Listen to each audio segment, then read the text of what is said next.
Hello, everybody. I hope that you're well. Gosh, it has been a while. So, I have been busy behind the scenes, learning and exploring and doing all the things that I do when I kind of wander off into the ether. And then I come back with all that learning and all that information. And still very much on the theme of human design, because yesterday I was welcomed into a lovely group that was all focused on human design, and it has thousands of people inside this group around the world asking lots and lots of amazing questions about their design and hoping to understand their blueprints. But also, in addition to their own design, they're wanting to understand the blueprints of their children. And the theme of emotional authority came up an awful lot. And it was really interesting to kind of observe. And I'm noticing that, as human design kind of keeps leaping out into the universe, and more people are becoming more familiar with the blueprint, more familiar with what their chart looks like, starting to learn and get under the hood of what the coloured centres mean, the little numbers and things like that, that they're also starting to want to understand their own charts, but members of their family. And for this particular video, I wanted to talk about parenting with human design. If you have watched any of my videos, you will know that that's something I'm particularly passionate about. I've had the pleasure of reading near on 500 charts now, and some of them have been for families and friends and with children. And the children charts are my favorite, but they always come with this huge big caveat, right? So as adults, when we read something like that, we have the ability to discern whether something feels right for us or not. We have the ability to kind of take on information, and we'll either respond to it positively, or sometimes we may have a bit of a negative reaction to something. And all of those feelings are teaching us something. And then what we often do is we'll go away, and for some of us, we'll contemplate that. For others, you'll kind of discard it because right now it's not something that you even want to know about.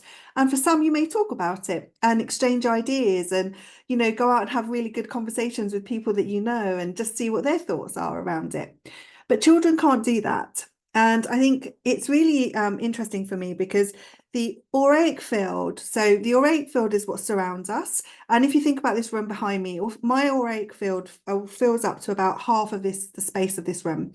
So anybody that comes into that space, up to about half this room where I'm sitting, aura will start to interact with me. And it's the same if you're on my screen. So if we were having a conversation, or even if you're watching this video, your aura is currently reading mine, right? And it's talking and it's exchanging information and all these kind of things.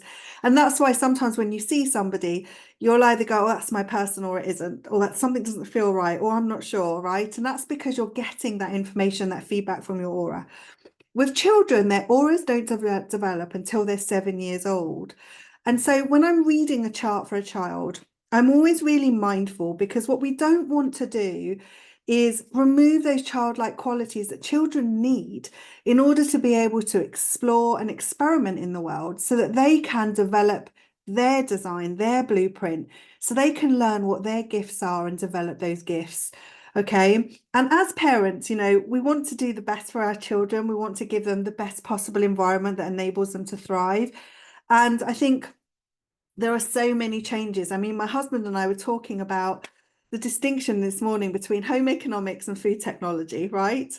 So it's a really nice example, actually. So I grew up with home economics. And my husband was like, I never liked that word. Why did you have home economics? And I was like, well, I grew up, though I'm only 46 years old, I grew up at a time where really girls, they were lightly encouraged to go out to work and things like that. And I think my generation coming through is very much, into kind of having maybe babies a bit later in life, starting to work, and not necessarily being at home and being the primary caregiver, right? So, but that didn't come until later. When I was in school and I was young, it was home economics, and it's the economics of the home, right? So learning how to cook, learning how to clean up. And it wasn't until I sat here and I spoke to him about it, I was like, oh my gosh, from a very young age, somebody was telling me that this was my place in the home. And I'm a terrible cook, right? I'm good at desserts, but I'm a terrible cook. And my Alice, who absolutely loves cooking, and she's a brilliant baker and she's a brilliant cook, to the point that half the time she just tells us not to even bother making her dinner because she'll make it. It's just really amusing. Hers is food technology, and that's the evolution of home economics, right, to food technology. Now, had I known her design when she was born and I only parented her to what the design was telling me, I could have potentially stopped that learning for her and that development in the food technology era based on what I knew and what I'd learned in home economics, right? So my blueprint and my aura and everything else is imprinted from the stories that I've told myself, others have told me, the experiences I've had in my life, the experiences I've observed, even down to the things that I've consumed through media, so TV, podcasts, radio, etc., right? If I didn't know and understand that actually they're just imprints and that everything is just neutral, and the lens in which I look at something through is actually the lens through my experience, lens through a story that I tell myself to discern whether something is good or bad or whether I agree with it or not. What we want to try and do is give our children that space to be able to come to that conclusion themselves. And so, whilst I absolutely love creating readings for children, one of the things I concentrate on is actually the energy type. So, is the child a manifester, projector, a generator, a manifesting generator, or reflector? And the reason that's really important is because even though that your aura doesn't develop until you're 7 years old and then onwards, because you have a phase, you go 7 to 14, 14 to 21, and then so forth into your adult years. And so if you know the energy type of your child, then you are going to be able to hopefully use their strategy to be able to talk to them, communicate with them, give them an environment they're going to thrive in. So for example, manifesting generator children, okay, they're going to love high energy stuff. They're going to want to do lots of different things. They may pick things up like toys, play with them and put them back down. They may kind of wander off and go and start something else. They may get impatient because actually they just want to get this thing done as quickly as possible, right? And knowing that your child is a manifesting generator, and these are kind of the things that its energy type needs in order to express itself. Because in picking things up and putting things down, your child is also learning what is and isn't right for them. They're using their discernment. They don't even know what that properly is right now, right? Because they're too little. But within them, they are deciding. And we are really innocent as children. I mean, before all the imprints and all the stories and everything else, we're a blank sheet of paper. And we trust our feelings, we trust our intuition, right? We're more connected to source energy than we ever are in our entire lives. And that's why you'll find that as you go through your cycles in your adult life, you try to get back to that later on, right? And so, if you have a projector child, I do this with Alice, understanding Alice's chart and even something as simple as her determination in terms of what her environment and what she likes to eat. It doesn't mean that that's all I'm ever going to give her. It means that I am aware that they're the environments that she needs in order to thrive. But as with anything, that isn't set in stone. And so whilst, yes, I understand, for example, she likes to eat later on in the day through to a bit later, but doesn't mean I'm going to let her eat until 3 in the morning. Right? There are boundaries, right? As her parent, there are boundaries, but I also understand that that is what she needs. But then there are times when we might be on holiday and she'll eat in the morning, when we're having breakfast at a hotel or something before we're going out, we go to a cafe, something like that. So that isn't necessarily, if you were to be very specific about the design, you say, well, actually, that's not what she needs, but it is exactly what she needs, because experimenting with different things helps her to get closer to what her actual type needs, to what her energy needs, what she needs in order to thrive. And so really, as a parent, being aware of the design and being aware of the energy type and even the strategy. So how your child makes decisions. If you've got a generator child, that their strategy is to respond. So asking them lots of questions, how is it going today? Why are you upset? What's wrong with this? And even if they can't talk, they will find a way to communicate. Even if you teach them sign language from when they're very little, right? They'll have a way to be able to communicate. And I'm noticing a particular theme around emotional authority where people seem to be worried that their child's expressing tantrums and things like that and getting hot-headed and becoming a little bit stubborn and really embracing their emotional authority. Well, it was really funny because a friend of mine has an emotional authority and she was really apologetic about it when we were talking about it. She's also a projector, and if she's watching this, she may smile, but she was actually looking at having an emotional authority as a bad thing. She was like, oh, I'm always emotional and, it's such a burden. And I just went, stop. Having an emotional authority is a gift, right? It's a superpower. you're able to use your emotional authority, your emotional wave, to be able to assess whether something is right for you or not.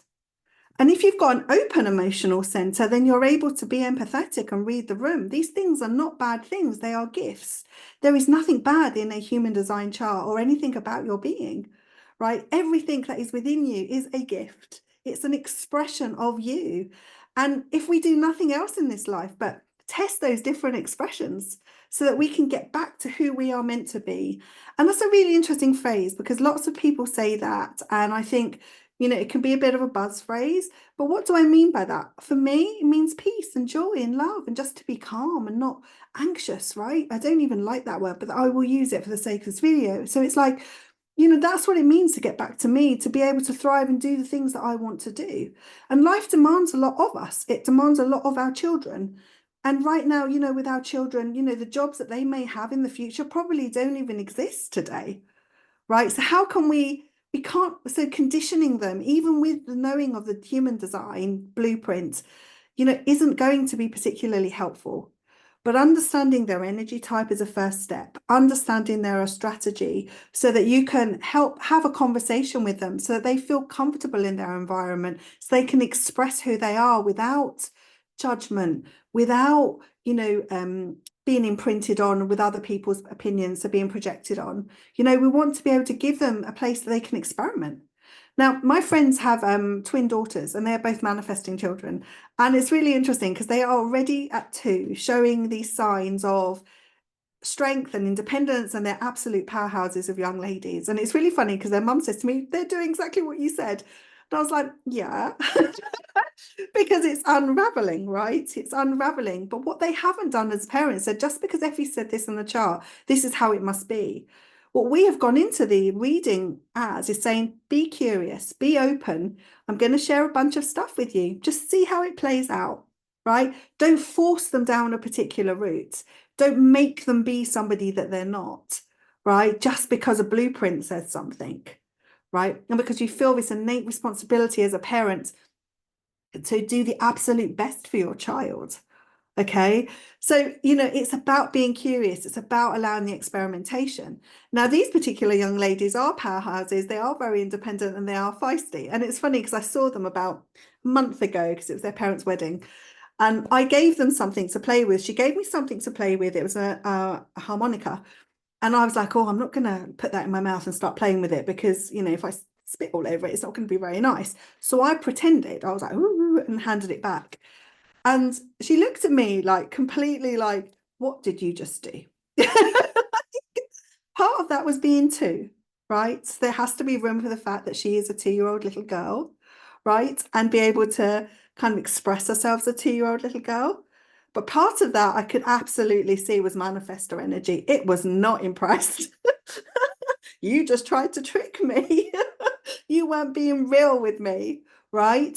And then she kind of just looked at me, sort of grumbled at something, and then just walked off. Very manifestor-like. And it just made me laugh so much. So I was like watching this 2-year-old energy meet this manifestor energy, and both are developing, right? So being curious and just watching and just trying things and exchanging with your children, right, is amazing. And not to attach yourself to labels. Yes, we have energy types, so we can say things like generator, projector, manifesting generator, etc. Right, but that's just an awareness. That's just a name given to an awareness of their energy type and how they might be more expressed, how they might express themselves. So if you've got a man gen child, for example, if they like to put things up and down, the worst thing you can do to a manifesting generator child is really to try and restrict that and say just concentrate on one thing. Because as children, especially adult manifesting generators, they will give you stories like that and say at some point in their life that happened. Why did you always have to change your idea and stuff? Why can't you stick to the one idea? Why can't you stick to the one career? Why can't you stick to the one hobby? Why? Why do they need to? Manifesting generators need to be able to express their joy and be able to try different things, because when they do that, they are at their best. And then we benefit from that knowledge. We benefit from that experience. So why would you want to put them in a box and say only concentrate on one thing and keep things nice and tidy? I mean, my husband's a manifesting generator and the piles of things he has, hilarious.